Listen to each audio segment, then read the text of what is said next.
Welcome to the Integrated Schools Podcast. I'm Andrew, a white dad from Denver. And this is Brown v. Board at 67, Greg and Carol Revisited. This is the final part from our series from 2 years ago, The Stories We Tell Ourselves. And it continues to be one of my favorite episodes we've ever done. The scholars we were fortunate enough to speak with for the first 4 episodes really complicated my understanding of the Brown decision, and I'm so grateful to them for sharing. But today, we leave the scholarship behind and hear about how these stories we tell about Brown v. Board really impact parents today. We started with Rucker Johnson's longitudinal research showing the benefits that come from desegregation in the places it was tried, and really highlighting what could be possible if we committed to desegregation, to investments in early childhood, and to more equitable school funding.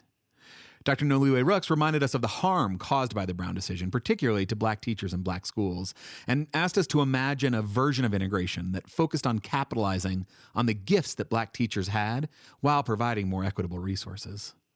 Dr. Amanda Lewis reminded us that a school building with a diverse student population is not the same as truly integrated schooling. We so often see racial bias showing up in the ways that ostensibly race-neutral rules and systems are actually implemented.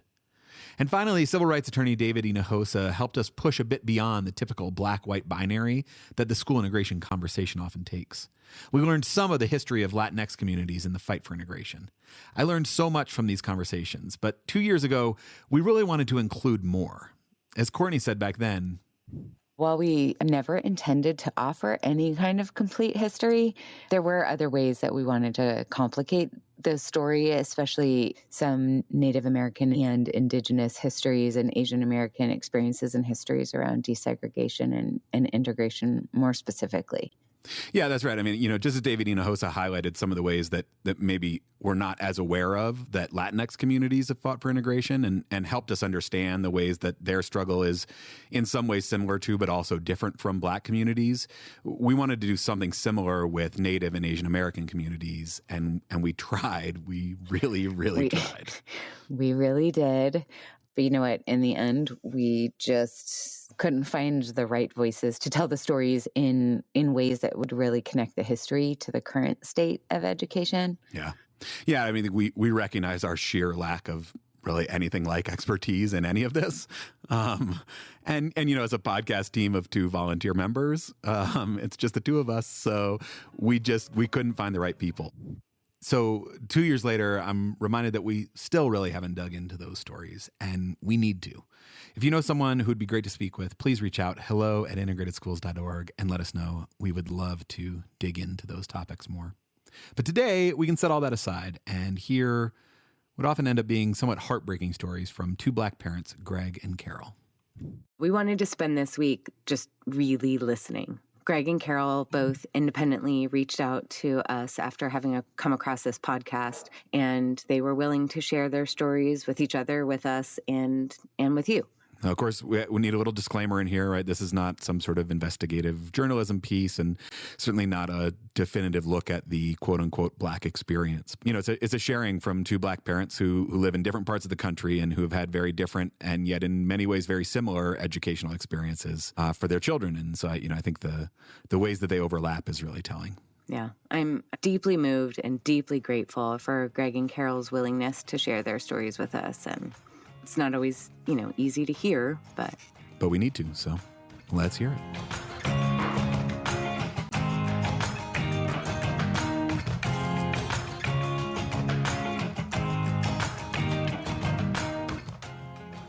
Hey, Greg, how are you? Nice to meet you. I'm so good. Nice to meet you too.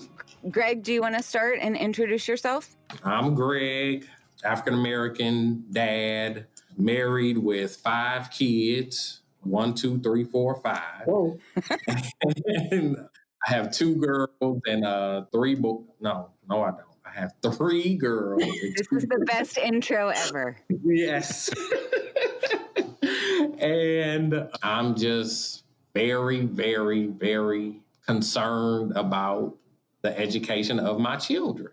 My wife and I will do whatever we need to do to make sure that they get what we feel is the best education that we can afford them. Where do you live, Greg?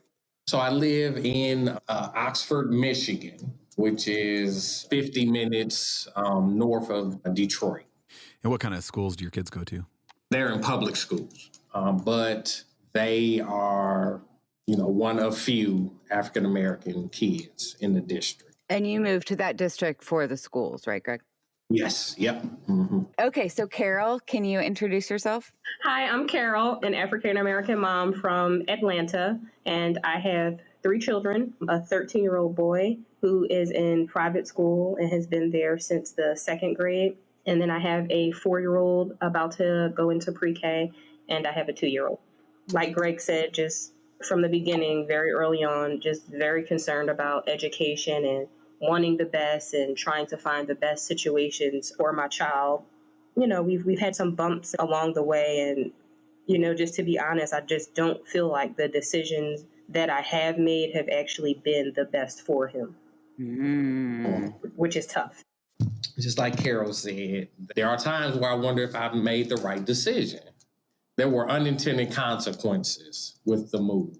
What are the things that you thought you were going to get? And then what are the things that you feel like maybe you didn't expect that you ended up getting? One thing, the community is it's a close-knit community. The high school basketball team made a run in the state playoffs, and the community all went, to the games. I took my son to them, and that's cool. That's a good thing. The parks are nice there. However, we are in a constant state of contradiction. And so I moved. I moved into the white neighborhood, but I'm always thinking about the neighborhood I left. Mm-hmm. I, decided to move to the white neighborhood to get the quote unquote good schools, to get the resources and I feel some kind of way about that too. It's just a constant inner struggle, just constantly.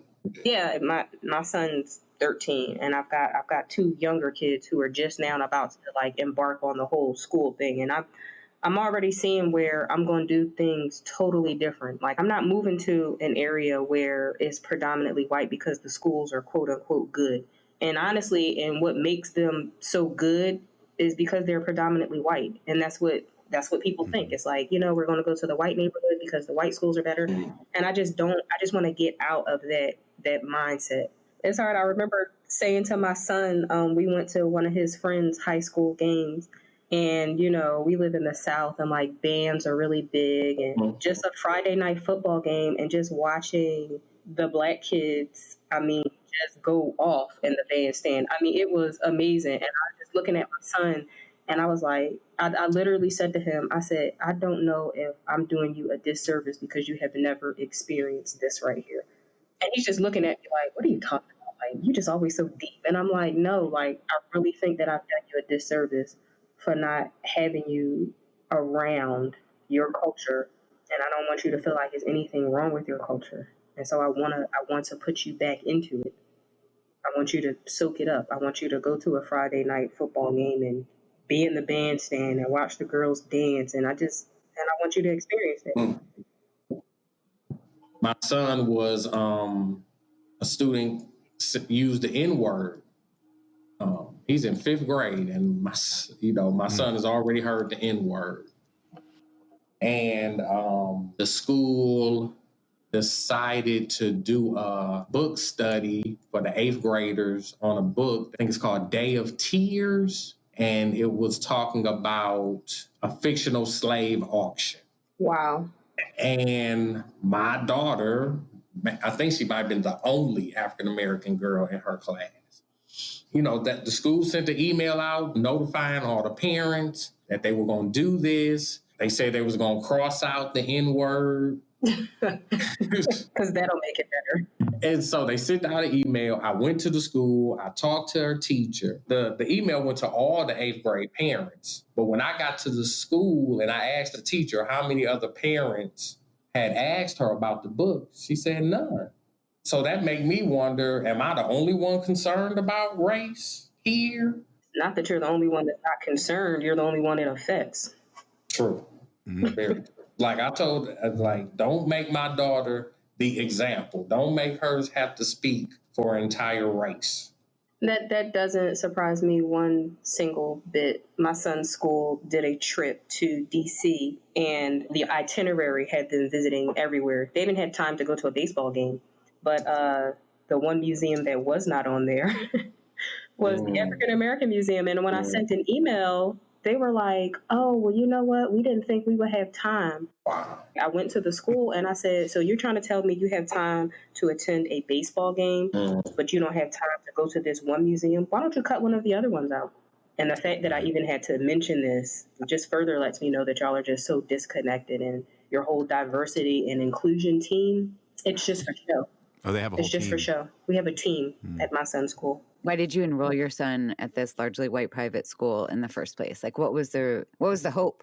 Oh gosh, the resources, the opportunities, just thinking that the education was quote unquote better. I wanted better for my son, and so it's hard for me to, at the time, to think that he was going to thrive in our little neighborhood school. So my hope was that he was going to get to the school and he was going to thrive and everything was going to be great. And but we've definitely had obstacles along the way.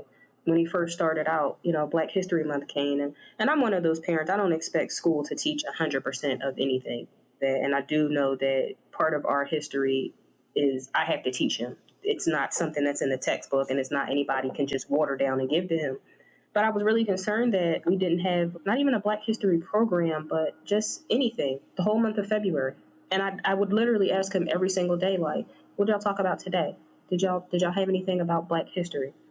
And then it was like the last week of February, my son got invited to speak at a Black History program that was on the weekend on a Saturday. And that was the extent of Black history. So it was optional, of course. Totally extracurricular. Totally extracurricular on the weekend, knowing that children have, other things going on, soccer, baseball, football, whatever, knowing that they're not going to come. So, we did that. We did that song and dance for years, up until last year where my son just was like, "I'm just not even doing it. I just don't even want to do it." I totally can relate to that, Carol. Like, yeah, go the whole month and not talk about Black history at all? Come on now. Yeah, and it's and for them it's just like, well, our curriculum is, and they know, and it's not like we have to focus on. And then mind you, my child was one of 2 or 3 African American boys from 2nd grade to 5th grade while he was at this school. Wow. So they were like, our Black History Month we'll let one of our 3 African American students speak on a Saturday when no one will show up. Correct. Mm-hmm. But we're really confused as to why we don't have a lot of, quote, diversity at this. Exactly. And then as he gets older, it's just hard having the real conversations with him. My son was talking about swimming, and he's a competitive swimmer. And he was saying that he wanted to swim at Howard, which is, HBCU. And he's talking about it and just having a great conversation. And I'm sort of walking behind him and his friends like, "Why would you even want to go there? That's not even a good school. You should probably swim for Auburn or something like that." And my son was just like, "Well, what do you know about the school? Like, how do you know it's not a good school?" And he was just like, because it's like people don't really do well at those schools." And he was like, how do you know that? Have you been? Do you know anybody that's gone to that school that hasn't done well? And the little boy was just like, "I just think it's just a dumb idea for you to go to a school like that if you really want to succeed in life." And my son was just like, "Dude, shut up. Like, you don't even know." It was funny to hear my son sort of speak up for himself, but it was heartbreaking at the same time, because I'm looking like, Jesus, is that what y'all really think? So because he wants to go to a historically Black college, it's not that good. I think it speaks to what you have done as a parent to have, that he hasn't internalized that in the same way, because I think that's hard. You've got to put in a lot of effort on that. It constantly has me thinking, as he got older throughout the day, what kind of like microaggression are you dealing with on a day-to-day basis at school? And I know my son's strong-willed, and I know he's strong, and I know he can stand up for himself. But at the end of the day, I'm like, this may have been the worst decision that I have made for him, because I don't know how I'm breaking him down or how it's breaking him down psychologically to have to go through and, just little things each day. I had his English teacher tell me in 7th grade, "I have no idea how he got this far. He doesn't have basic grammar. And this was just an English class." And I was like, "Well, that's very odd, because he's been here since 2nd grade. So that's on y'all." And he was like, "Oh, he's been at this school since 2nd grade?" I said, "Yes, he has." And then the same teacher, we found out my son was going to tutorial and he wasn't helping him. He would tell him, I just can't believe you're asking me that. You just need to Google it. Wow. And when when I approached the teacher about it, he was just like, well, I was just joking. And I turned to my son, I said, did it sound like a joke to you? And he said, no, it didn't. He said, because my friend asked the same exact question and he would answer him. And my son has told me, he just doesn't like me because I'm Black. But here I am every single morning dropping you off to a school where you feel like one of your teachers don't like you because you're Black. It killed me. Yeah. Greg, when you guys were looking at trying to decide what neighborhood to live in, trying to figure out, you moved to this neighborhood for the schools. What was the sort of narrative around why this is a good school, what a good school is? Yeah, so the district where we moved to, the entire district is IB. Oh, wow. And I'm not even exaggerating. The high school, it sits up on a hill, just geographically.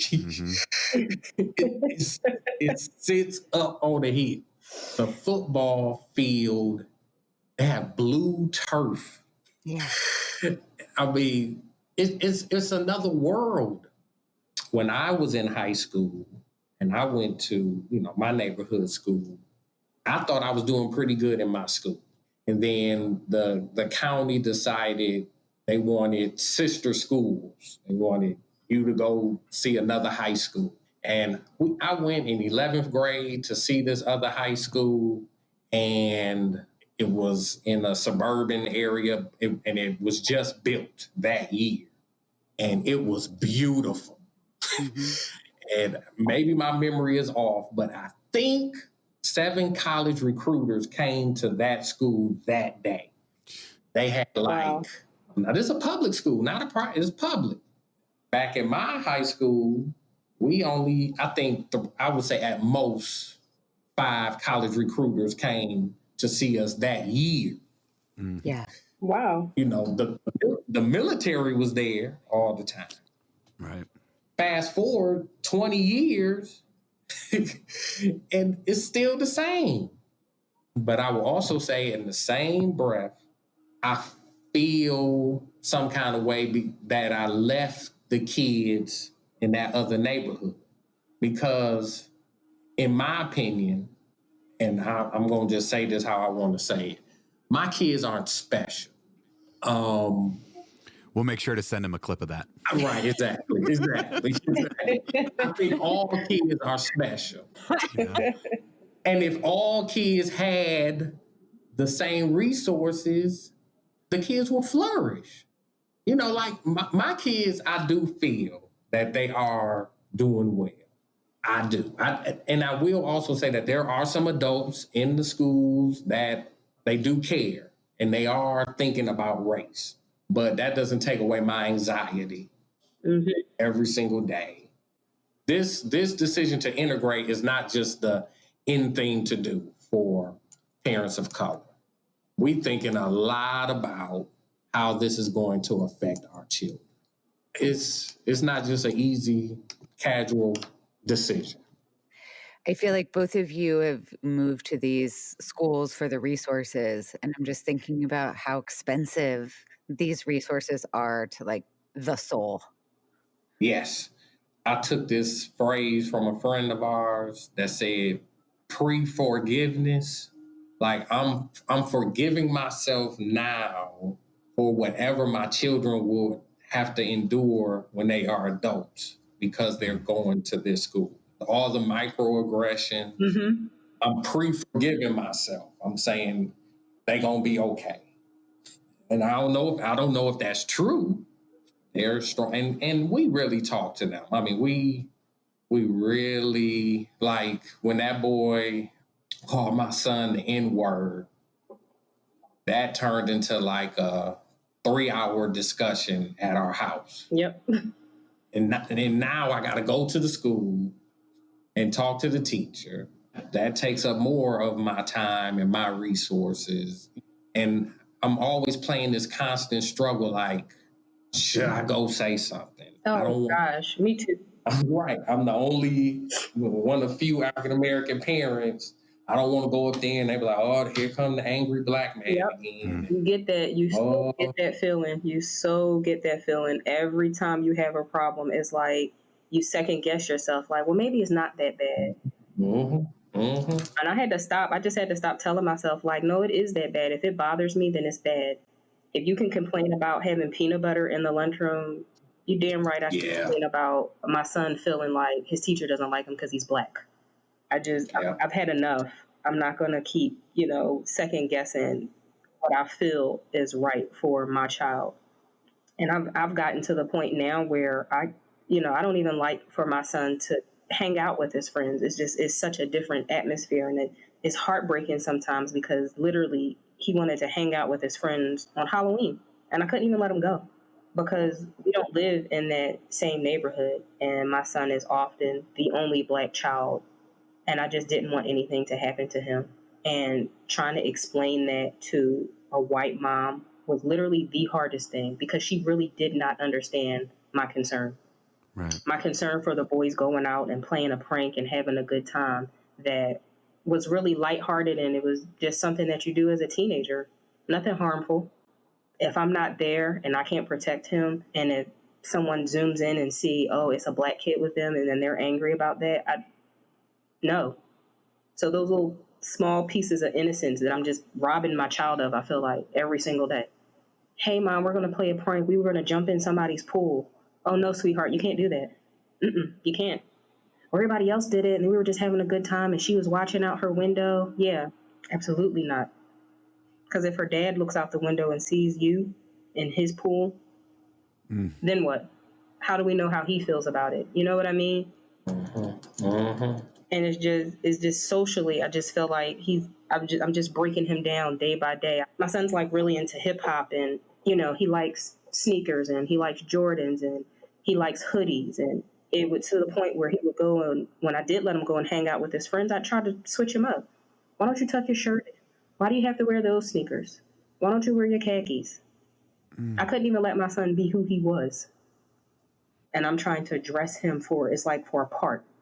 Like I want him to look a certain way before he walks out the door. It was awful. And I couldn't believe that I was doing that to him. Carol, you brought this to my remembrance. We had sat down as a family and we watched The Hate You Give. Mm-hmm. And at the end, has extras. One of the extras talked about code switching. Yeah. And after we got done watching it, my oldest, she's at the high school. So there are some children of color at the high school. But she said, Daddy, I don't feel like I code switch when I'm with my white friends. I feel like I code switch when I'm with my black friends. Wow. Which, and then she also said, well, Mom and Dad, y'all don't necessarily act black. There's the stereotype, and I think this is something with white supremacy. With white supremacy, that whiteness means the whole gamut. You could be at the low end of the spectrum or at the high end of the spectrum for whites. They get that privilege. But for African Americans, there's a stereotype, and I got to teach them that you are not the stereotype. And I know that my daughter is assimilating. I know that she is, want to belong, want to, have friends, and so I get why she said the things that she said. And this is my job as a father to teach her that you are an African American, we are black, and whatever your perception is, you have to include us in that too. Exactly. A lot of my friends are not sending their kids to private school, and not only is it because of the cost, but it's exhausting. It's exhausting to go to social events and have to quote unquote code switch. It's exhausting being the only black person in the room. I went to an event and I literally had a lady stop me mid conversation and say, the school offers financial aid. Wow. It had nothing to do with, we were not even talking about school, but it's like she was doing me a favor. She had to just let me in on that little piece of information. It just feels so wrong. And, I'm complaining about my neighborhood being gentrified, but I'm also part of that problem because my son doesn't even go to the neighborhood school. I'm driving him outside of the city limits just to get him a quote unquote good education. when I've got a school that he can go to in my backyard. So it's like the smog we talk about, right? Like what this good education means and what we're willing to give up for it.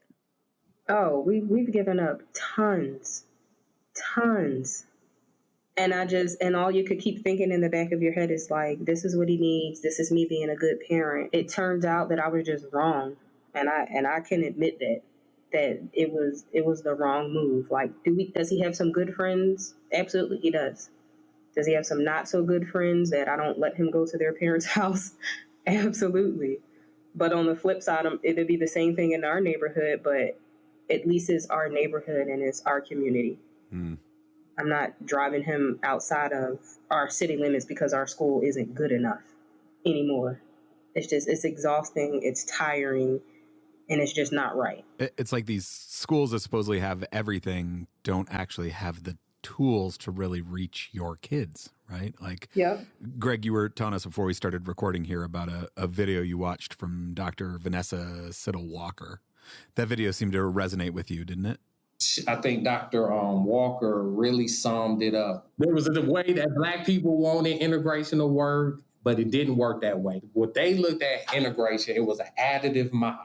So Black teachers knew aspiration. They knew how to make Black kids believe that they could become anything. Black teachers knew how to advocate for Black children, but they didn't have access to resources and things like that. But when integration happened, what Dr. Walker said is that it moved from an additive model to an exchange model. And so when we integrated, they got rid of the Black teachers. Now the Black kids have no one to aspire them. They have no one to advocate for them, and they have limited access. So, Carol, I think that we both felt like we were going to get access, but we don't have any adults that's aspiring the kids at the school, and we don't have anyone that's fighting on their behalf. Yeah. But then, now this was a big reason why I left, why we moved, is because I felt that global majority schools, I feel as though they are being poisoned by racism too, because they may have Black teachers and all of that, but the school climate feels more like a prison. Real. The school to prison pipeline is real.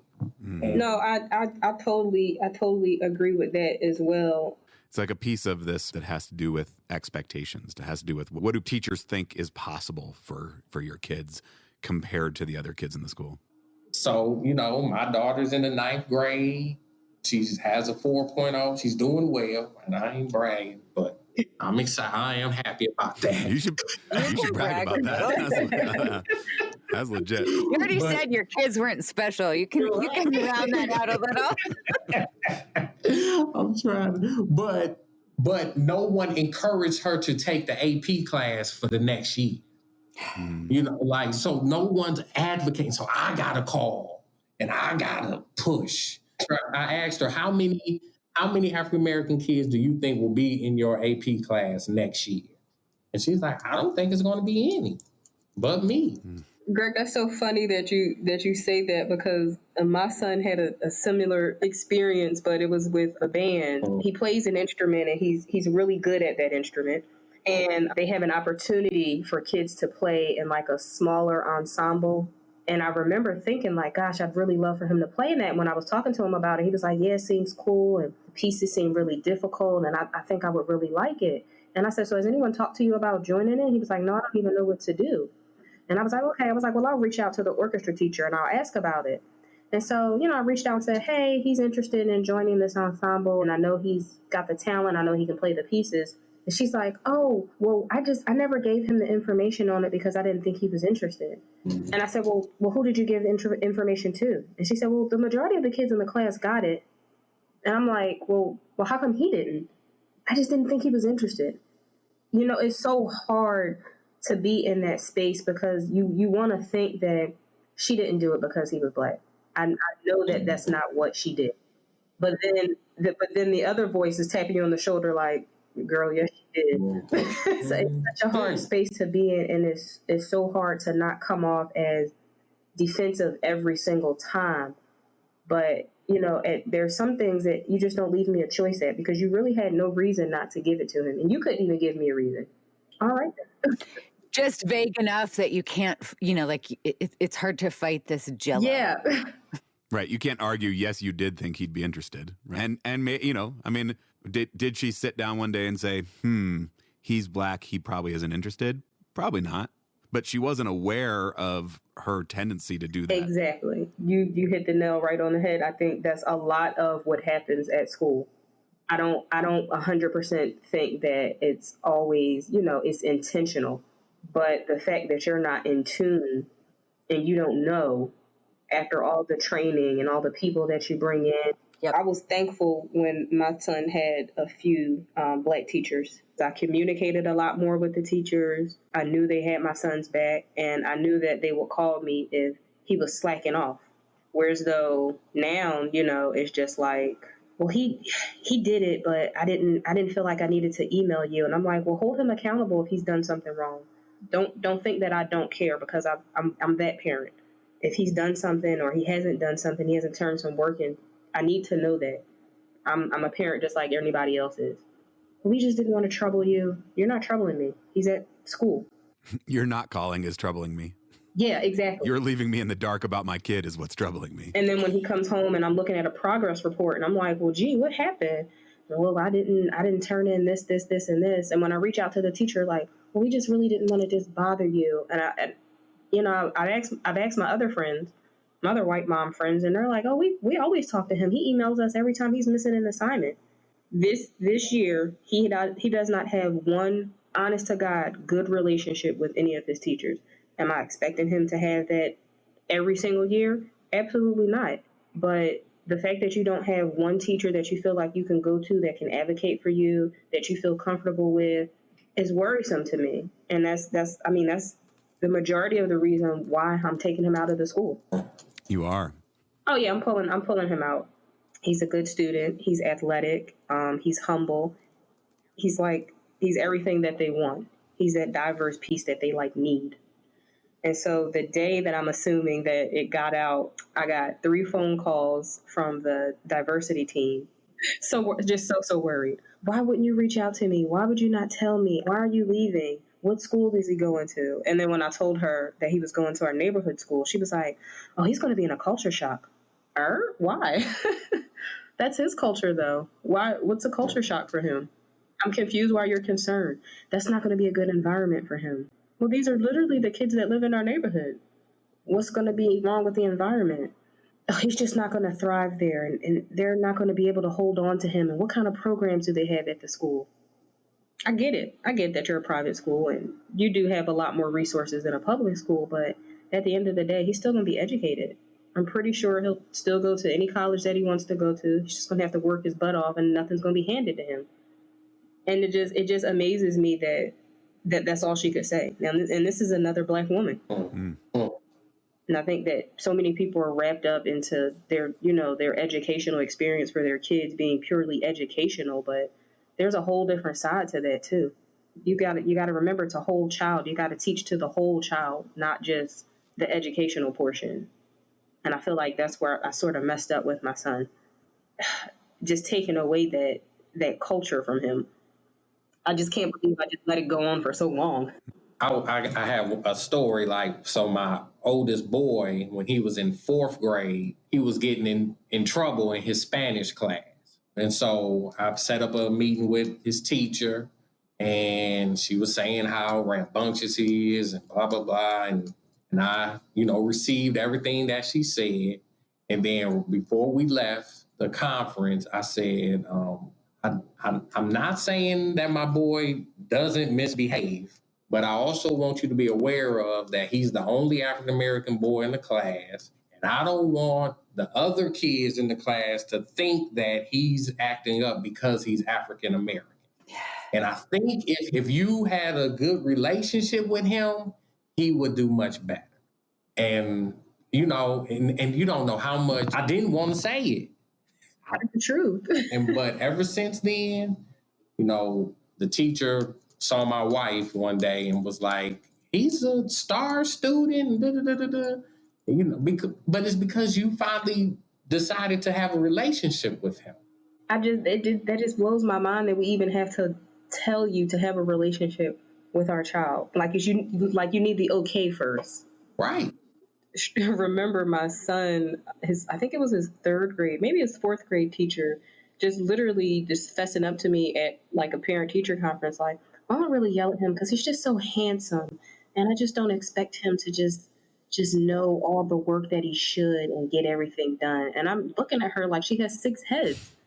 I'm like, what the hell is that supposed to mean? He's handsome, so you don't yell at him, so you're cutting him a break because he's the cute black kid? And I just had to tell her from that point on. I said, okay, so from this point on, like, that stops. Like, I hold him accountable at home, so I'm expecting you to do the same. I don't want him being treated special because he's black. That's crazy. And it's Greg. It's funny that Greg said that because, it's hate to tell you, like, I don't feel like my kids are special. My kids are kids, just like everybody else's kids. It's interesting because when we think about the problems around race and discipline in schools, in these global majority schools led by largely white administration and white staff, the problem is often sort of the opposite of what you have experienced, right? It's like the kids of color are the ones who get the most discipline and disproportionate and unfair discipline. But your experience is actually the opposite, and that's not actually helpful. No, it's not. It's not helpful at all because I don't want him to feel like I'm just going to get away with whatever I want to get away with. It made me think of the other story when we were in like the parent meeting. Some big event had happened at the school, and we were sitting, all the parents were sitting around, and we were talking about it, and the one parent just was like, well, I don't talk about that kind of stuff with my kids because we just don't need to. And it was around something about some violence. And, I just sat up and I just said, what a privilege you have not to be able to have to speak about that stuff to your child when it happens. I said, because in my house, we talk about it every single day. And I said, but you have that privilege and I don't. And I said, and that bothers me. Well, I just don't think that, my kids need to be talking about this heavy kind of stuff. I said, I feel for you. I feel that you don't feel like your kids need it. I said, but I don't have those options. I just don't. And it's meetings like those parent meetings where I've just got to constantly be the one in the room, like, hate to pop your bubble, but there is somebody here that has to do that on a daily basis. It's exhausting. It's exhausting to go and be that voice. It's exhausting to go and be in those spaces. And sometimes I just don't have it. Like, I just don't have the mental space for it. Yeah, it is exhausting. It's tiresome. But then this is what keeps me going. I think about Ruby Bridges. Yeah. I think about, James Meredith in Mississippi. I think about Thurgood Marshall. So that keeps me going. I think about the ancestors, those who have gone through. I read a lot of, books about the Civil War and Reconstruction. And I feel like if they can make it, then I'm going to have to make it too. It's exhausting. Don't get me wrong. I just try to tap into the ancestors. That's what I do. Well, I think for me, in some of the spaces that I've entered, it's almost like I want a seat at their table. And then sometimes in all actuality, I don't. I have my own table with my own chairs. And I don't necessarily have to have a seat at your table. You know what I mean? Yeah. And I feel like a lot of times going into those spaces is they're offended when I do speak my mind and speaking my truth is all I'm doing. I'm not here to cause any problems or to stir up anything. All I'm doing is speaking my truth and what's real to me.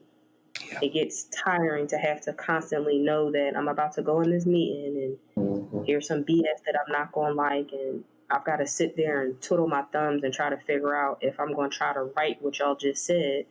That's the biggest thing for me is I just want them to know that sometimes it's not all about me trying to come into your space and take over, because that's not what I'm here to do. But I am here to make you aware.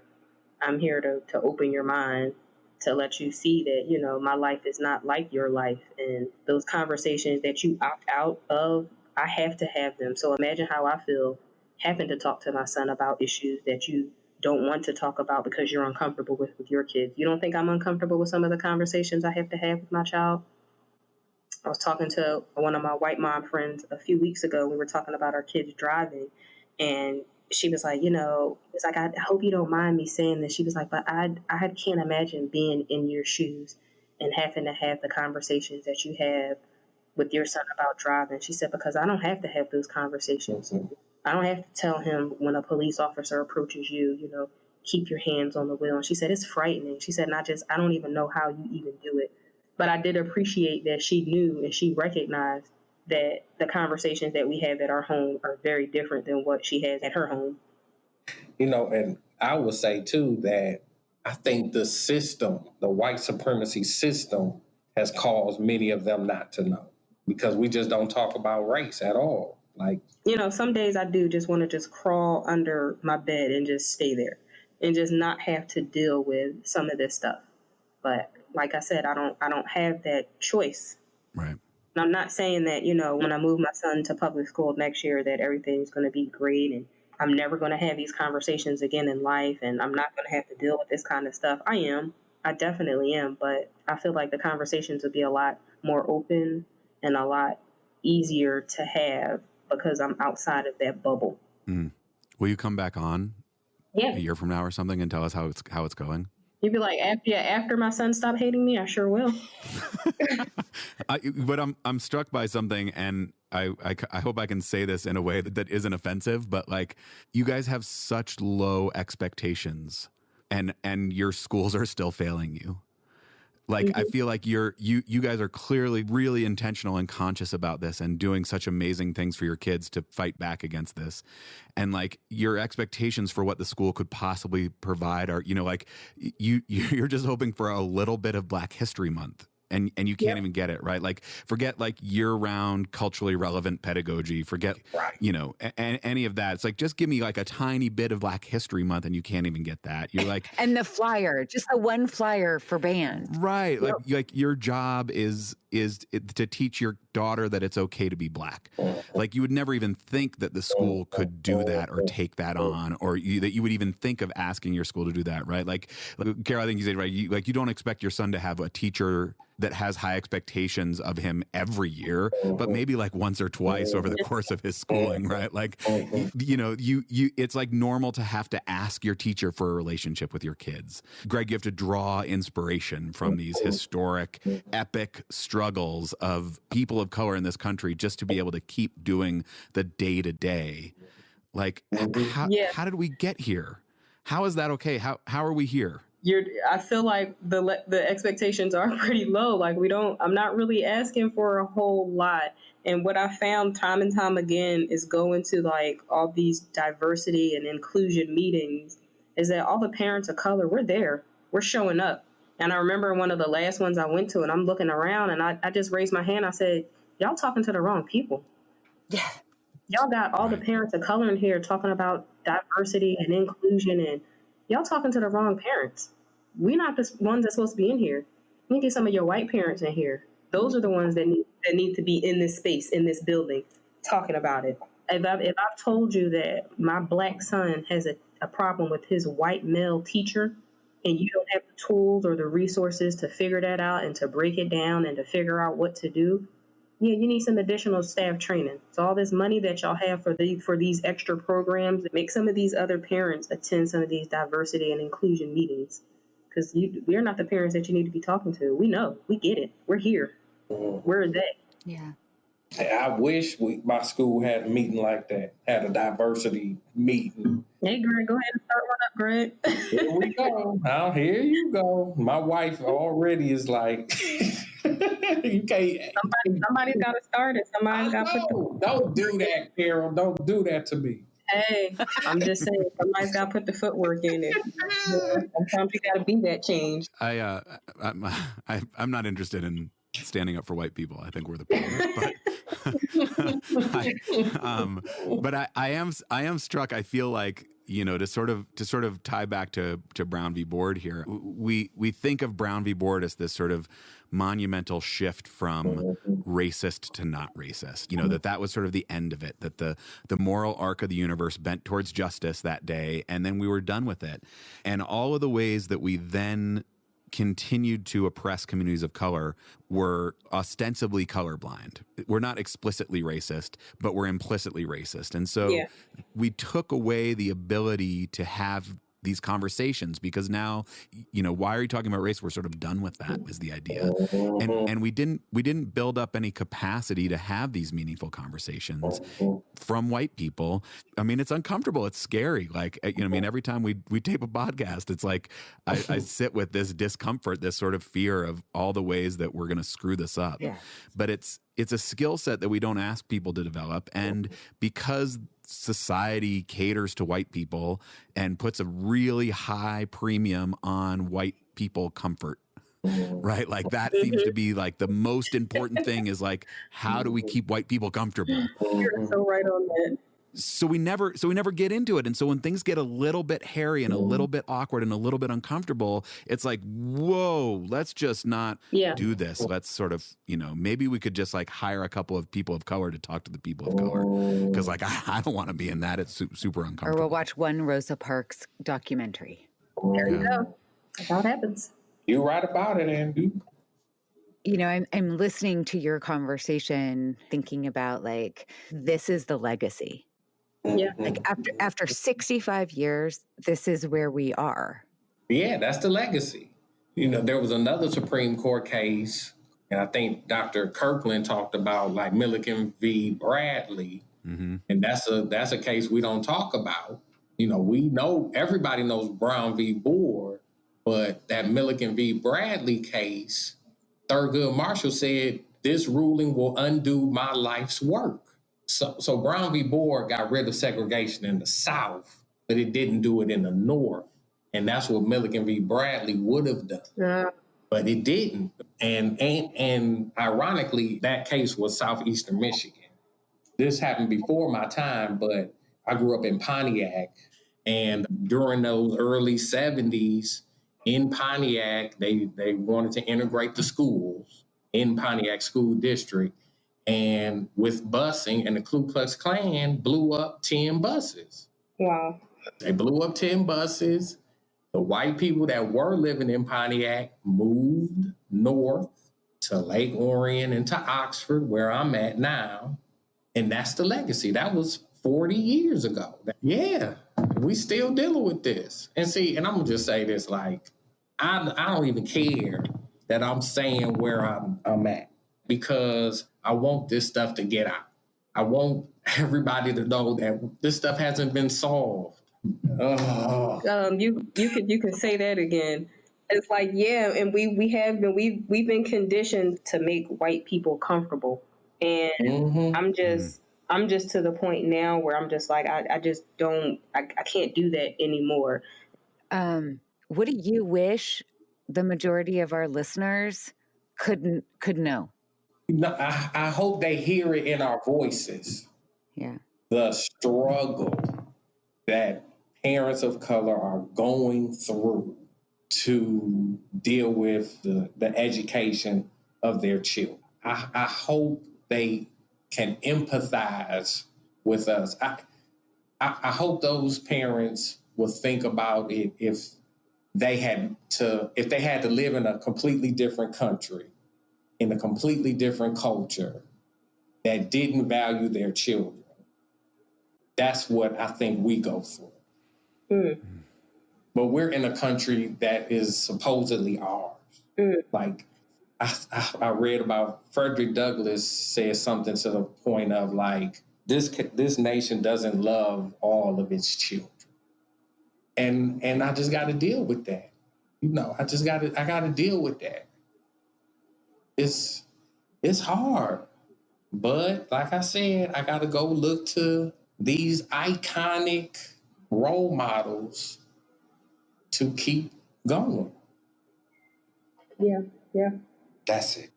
While I'm over here worried about worksheets and behavior charts and are there enough field trips? I guess for me, and I hate to just be plain and simple, but your kids aren't special. And in that same token, neither is mine. Yeah. It boggles my mind that we try to draw maps to exclude certain neighborhoods, and when all children deserve the same education and the same opportunities. It makes no sense that you have a school that has resources above and beyond, and then we have some schools that are barely making it, barely have enough textbooks. And just know that everybody is not in your situation. The school that my daughter is about to go to pre-K at, some of these kids won't eat if they're not at school. And that's the reality that people need to see. Like, everybody doesn't have what you have. And come on out your bubble, just sometimes. I know it's uncomfortable, but, it's necessary. Doesn't mean that those parents care any less about their kids than you care about yours, but it's just reality. You guys, you two are also not special. Oh, okay.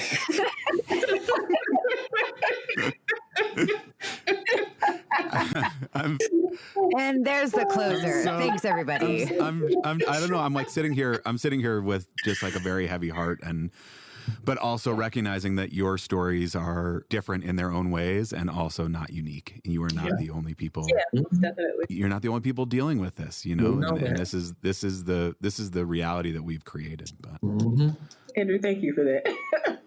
Yeah, it was getting a little heavy. Appreciate it.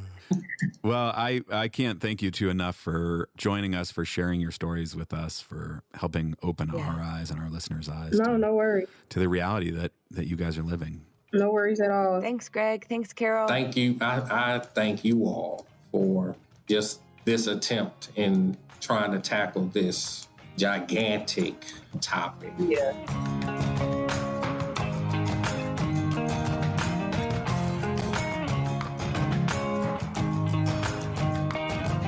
Yeah. So, Andrew, I've thought about this conversation a lot since we recorded it. Yeah, me too. And I kind of think we need to just let this sit. Like, we can shut up. Yeah. It's not really our forte, but I think we can. Yeah. We'll take a second to urge you all to share this episode. The stories about school desegregation didn't end with Brown v. Board, and the challenges that parents of color still face are really important.